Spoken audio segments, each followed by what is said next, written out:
The black belt asked a black janitor to spar with him for fun. What happened next? Silence the entire martial arts gym. Hey, you there cleaning? How about a quick demonstration? Shouted Derek Mitchell from the center of the mat, his black belt gleaming under the gym's fluorescent lights. I bet you've never seen a real fight in your life, right? James Washington stopped mopping the floor and slowly looked up. At 42, he had been working as a janitor at that gym for only 3 weeks, always arriving after hours when the students had already left. But on that Thursday night, the advanced classes training had gone past the usual time. I don't want to bother you, Sensei, James replied calmly, returning to scrubbing a stubborn stain on the floor. Just finishing up here so you can get back to it. Derek let out a loud, theatrical laugh that echoed through the gym. Everyone, look at this. The guy's afraid to even step on the mat.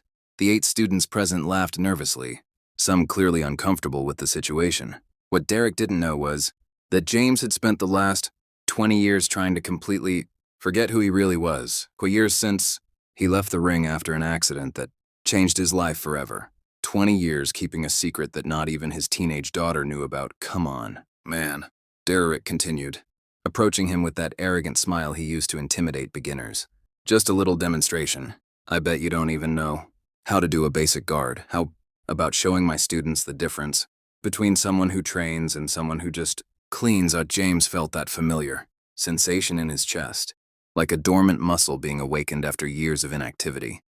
His eyes met Derek's briefly, and for a split second, something passed between them that made the instructor take an involuntary step back. Just an educational demonstration, Derek insisted, now trying to hide the sudden uncertainty in his voice. Nothing too serious. Just to show the beginners why it's important to respect the martial art. James set the bucket on the floor and stood up. Slowly, his movements had a fluidity that was strange for someone who had supposedly never stepped on a tatami mat before. Around the gym, the students stopped training, realizing that something was happening. All right, James said finally, his voice calm like the surface of a lake before a storm. But when we're done, you're going to apologize to all of them for turning the mat into a circus. Derek laughed, but this time the sound was a little forced. Apologize? Man, you're going to be the one apologizing to the floor when you meet it. What none of those people knew was that James Washington had once been James Silent Storm Washington, 5-time world mixed martial arts champion. He had retired at the height of his career after an accident that cost the life of his best friend and training partner. Since then, he had sworn never to fight again. But some promises are made to be broken when dignity is at stake.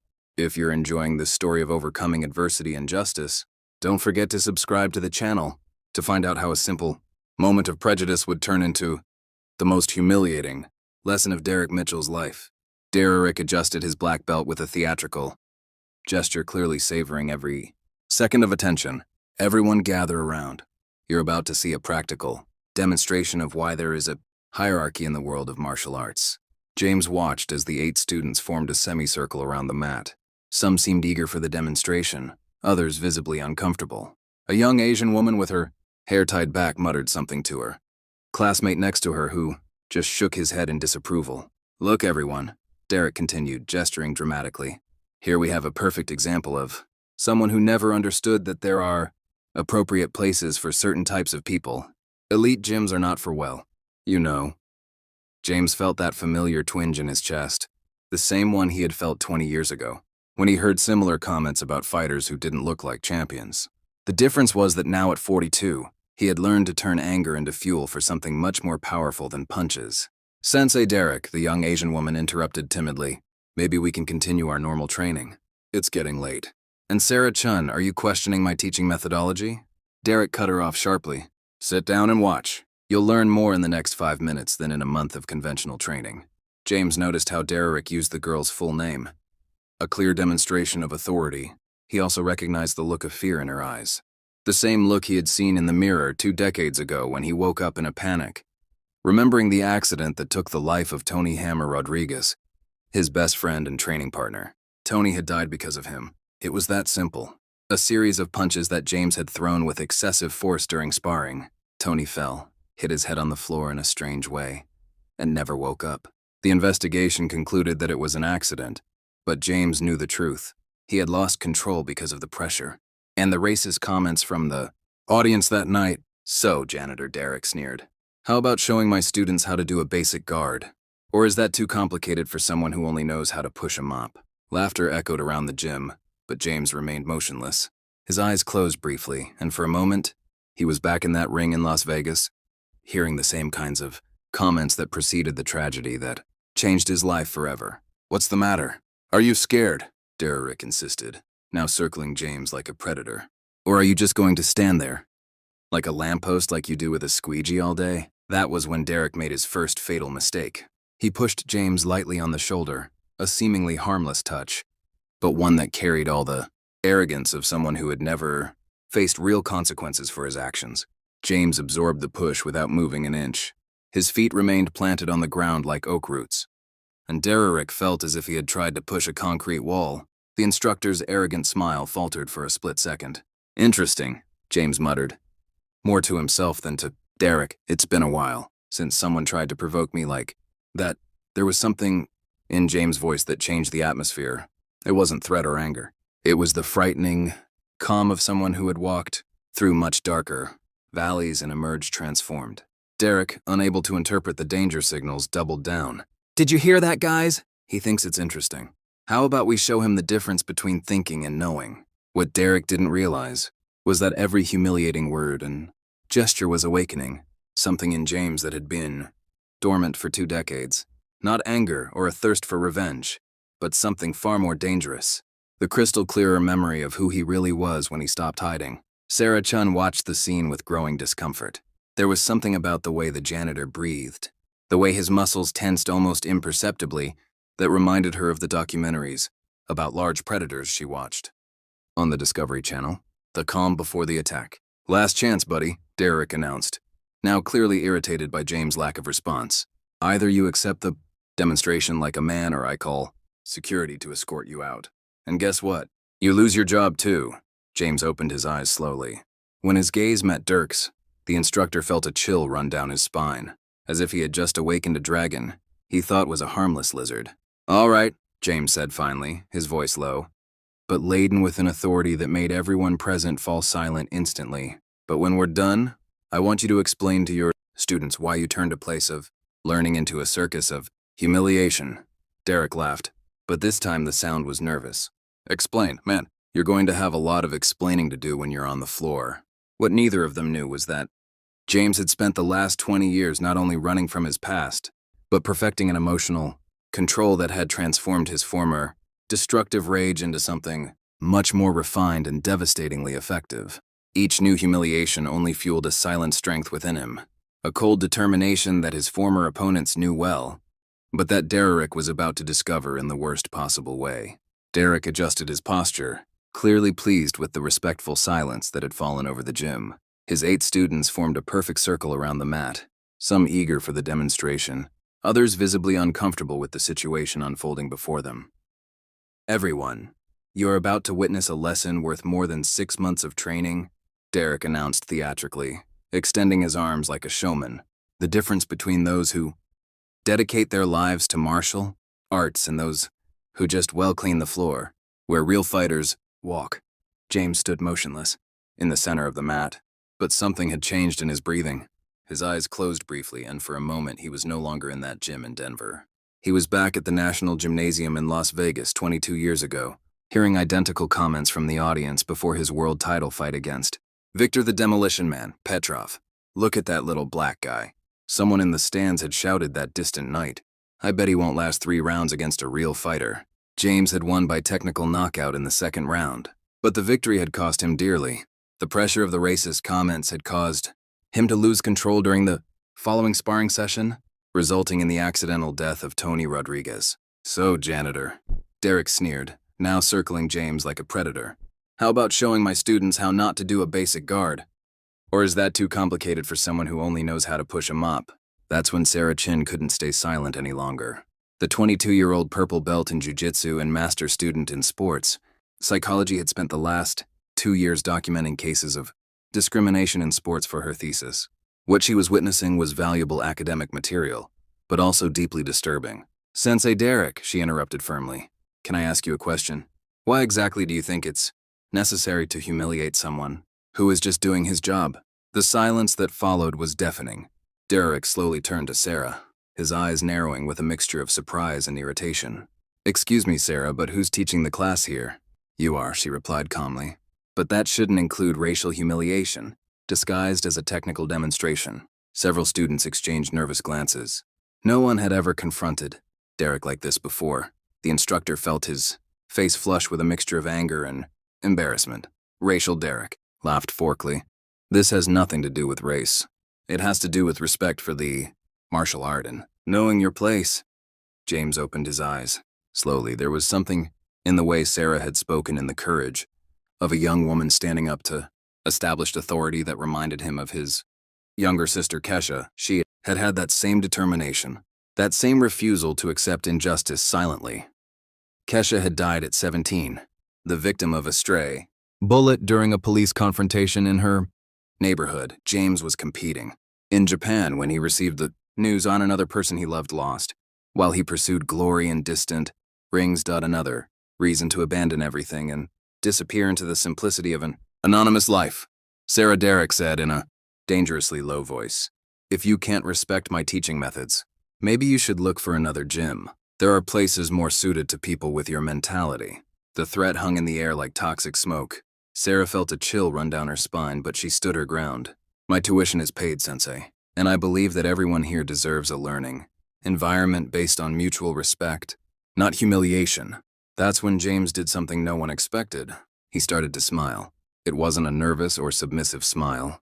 It was the slow, calculated smile of someone who had just found a reason to stop hiding. For 20 years, he had carried the weight of guilt for 2 deaths that had indirectly resulted from his involvement in the fighting world. Now seeing a brave young woman defending principles of justice that he had abandoned decades ago, James Washington began to remember who he really was. "Derek," James said finally, his voice carrying a quiet authority that made everyone in the room turn to him. "The young lady is right. This isn't about martial arts. It's about you trying to feel important by belittling others." Derek spun on his heels, his face red with indignation. "How dare you lecture me about martial arts? You don't even know what a dojo is." James took a step forward and something fundamental changed in his posture. His shoulders straightened, his center of gravity lowered imperceptibly, and his feet positioned themselves in a stance that any experienced fighter would instantly recognize as perfect. "Actually," James said calmly, "I know exactly what a dojo is, and I know that this place stopped being one a long time ago." Derek felt an inexplicable chill run down his spine. There was something about the way James moved now, the way he occupied the space that awakened all of his instincts for self-preservation. But his wounded pride would not allow him to back down. "Enough talk," Derek growled, assuming his favorite fighting stance. "I'll teach you respect the hard way."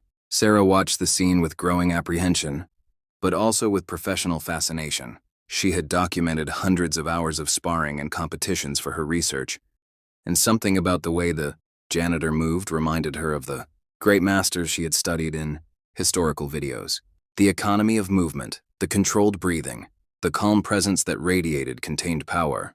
James closed his eyes briefly and allowed 22 years of muscle memory to resurface. Every technique perfected, every victory won, every lesson learned in the most brutal rings in the world.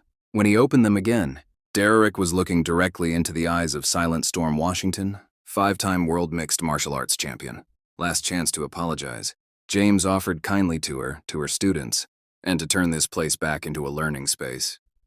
Derek laughed, but the sound came out nervous and forced. "Apologize. Man, you'll be begging for forgiveness when you're on the floor." What Derek couldn't see was that James had already identified all of his technical weaknesses, the high guard that left his body exposed, the tendency to retreat with his right leg first, the way he telegraphed his punches with micro movements of his shoulder. 22 years away from the ring had not erased decades of refined technical analysis. Sarah noticed that other students were instinctively backing away like wild animals sensing an impending storm. Something in the energy of the room had completely changed, as if the air had become electrically charged before a lightning strike. It was when everyone laughed at Derek's latest taunts that something unexpected began to take shape in James' expression. Not anger or a desire for revenge, but the calm determination of someone who had found a cause worth breaking. A 20-year vow of silence for some of those present began to realized that something extraordinary was about to happen, even without fully understanding what their eyes were witnessing. Derek assumed his favorite fighting stance, the one he had used to intimidate hundreds of beginners over the years. Feet shoulder-width apart, fists clenched at chest level, weight slightly forward. The classic stance of someone who had learned martial arts in controlled environments against predictable opponents. James stood motionless for a few seconds, simply observing. His eyes scanned Derek from head to toe, automatically cataloging every technical detail.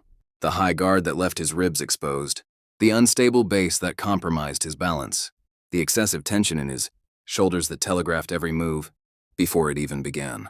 Still waiting, Derek sneered, hopping slightly on his feet. Or are you just going to stand there like a lamppost? That's when James did something no one expected. He started to move.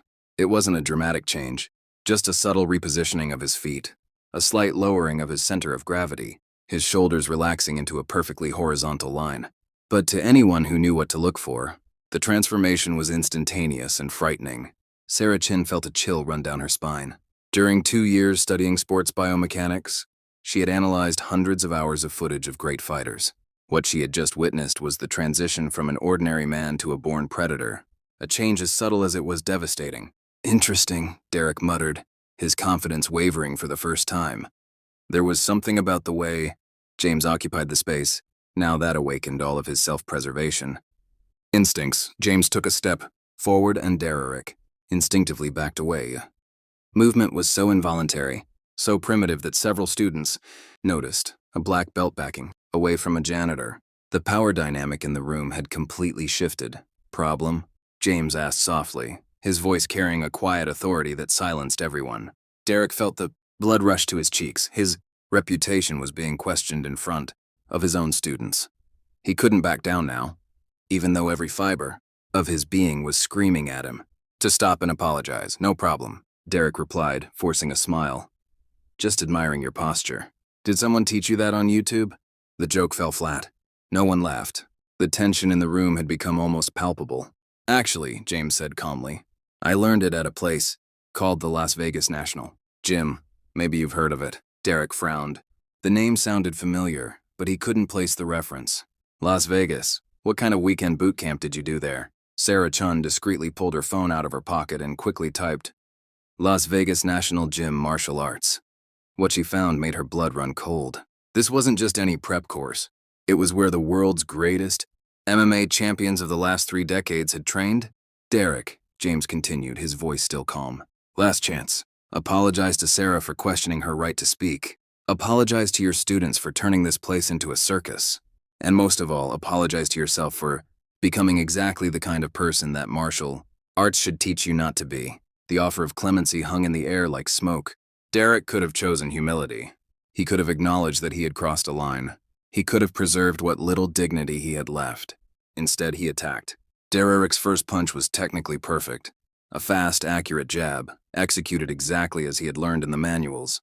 It was the kind of punch that worked against 99% of the people he had sparred with over the years. James wasn't in the 99%. The movement was so fast, so fluid that half of those present couldn't even process what had happened. James simply wasn't where Derek's fist had been aimed. His body had slid to the side like water flowing around a rock. And suddenly, Derek was off balance. His arm extended into thin air. Nice try, James commented softly. Already repositioned and perfectly balanced.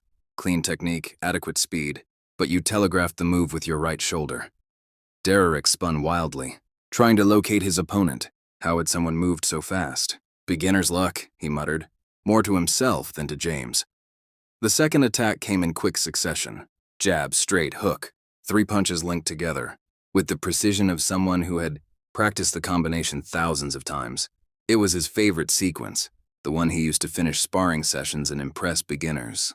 Again, James simply wasn't there. This time, Sarah managed to follow the movement. James had lowered himself slightly, allowing the jab to pass over his head by inches. The straight punch found only air when he leaned back in an impossible curve. And when Derek threw the hook with all his strength, James took a small step back, causing the fist to pass millimeters from his chin. Interesting combination, James observed. Still breathing evenly. Works well against people who stand still. But you're leaving your left side completely exposed. After the hook, Derek was starting to sweat. This wasn't normal. He had landed thousands of punches in his life, and now he couldn't land a single one on a man who had supposedly never fought before. "Stop dancing and fight," Derek shouted, launching an even more aggressive sequence. That's when James decided the demonstration had gone on long enough. Derek's third attack, a desperate combination of punches and kicks, found only air once again. But this time, something different happened. When Derek recovered after missing all his blows, James was inexplicably closer. "How?" Derek whispered, realizing he had completely lost control of the distance. "Derek," James said softly, now an arm's length away, "do you want to know the difference between someone who learned to fight in gyms and someone who learned in professional rings?" Before Derek could answer, James did something that defied everything those present thought they knew about physics. Without appearing to use any force, without any sudden or aggressive movements, he simply touched Derek on the chest with the palm of his right hand. Derek flew. He wasn't pushed or knocked down. He was literally propelled backwards as if struck by an invisible wave. His feet left the ground. He traveled nearly 2 meters through the air and landed on his back, with an impact that made everyone in the room gasp. The silence that followed was absolute. Derek lay on the floor for a few seconds, staring at the ceiling, trying to process what had happened. There was no pain, just the irresistible force of someone operating on a level completely different from anything he had ever known. That Derek muttered, trying to get up. "That's impossible." Sarah Chun had stopped breathing. In 2 years of studying martial arts, she had never witnessed such a controlled and devastating display of power. There was no brutality, no anger, just the clinical application of a technique she had only seen in legends. "Actually," James said calmly, reaching out to help Derek to his feet, "it's quite simple once you understand leverage, timing, and energy transfer. Principles I've learned over a 22-year professional career." Derek ignored the outstretched hand and stood up on his own, his legs still shaking. 22 years professional career and what?" Sarah answered, her voice almost a whisper. "You don't understand who he is, do you?" Everyone turned to her, who was still holding her cell phone with the results of her search. On the screen, dozens of articles, photos, and videos confirmed what her instincts had already realized. James Washington, she read aloud, also known as Silent Storm, 5-time world mixed martial arts champion. Considered one of the best technical fighters in history, retired undefeated after a 22-year career, following an accident that resulted in the death of his training partner. The impact of the words hit the room like a bomb. Derek felt his face go pale as reality set in. He had challenged a living martial arts legend. He had publicly humiliated someone who could have knocked him out with a casual move. 5-time world champion. Derek stammered, all his arrogance evaporating instantly. James nodded silently. "I retired at 29. Since then, I've been working whatever jobs I can find. Cleaning, maintenance, simple jobs, simple life.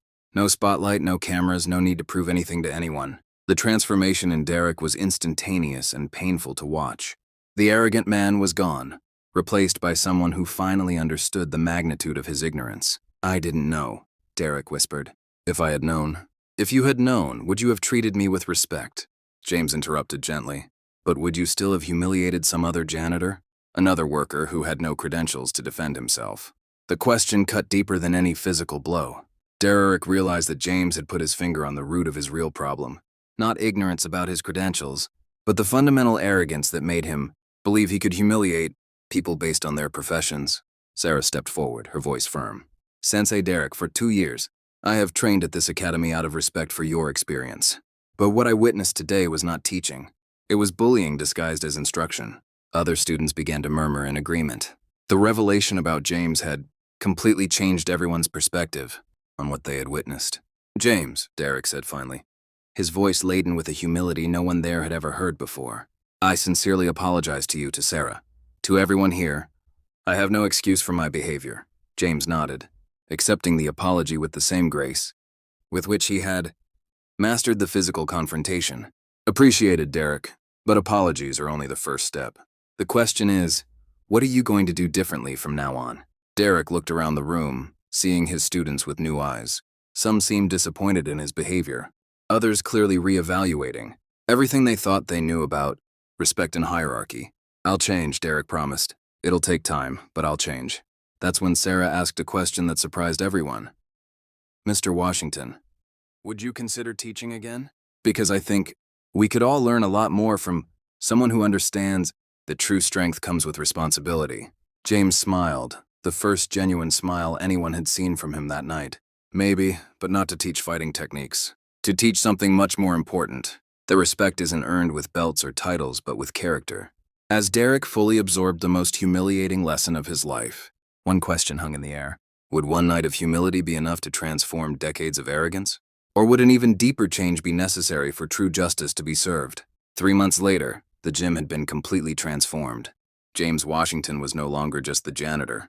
Sarah Chun had convinced the gym owner to hire him as an instructor specializing in advanced techniques and martial arts philosophy. Derek Mitchell lost half of his students in the first week after the incident. The video Sarah had discreetly recorded spread across social media, showing a black belt being humiliated by a mere janitor. His reputation in the martial arts community was ruined.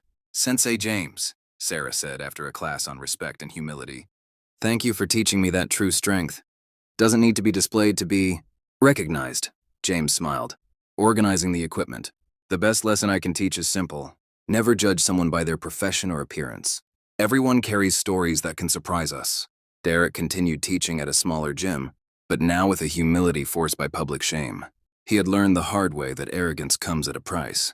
Sometimes justice comes quietly, like a storm that transforms everything without making a sound. James proved that true revenge is not destroying your opponent, but showing that greatness comes from character, not titles. If this story touched you, subscribe to the channel to discover more stories about how extraordinary people turn humiliation into triumph.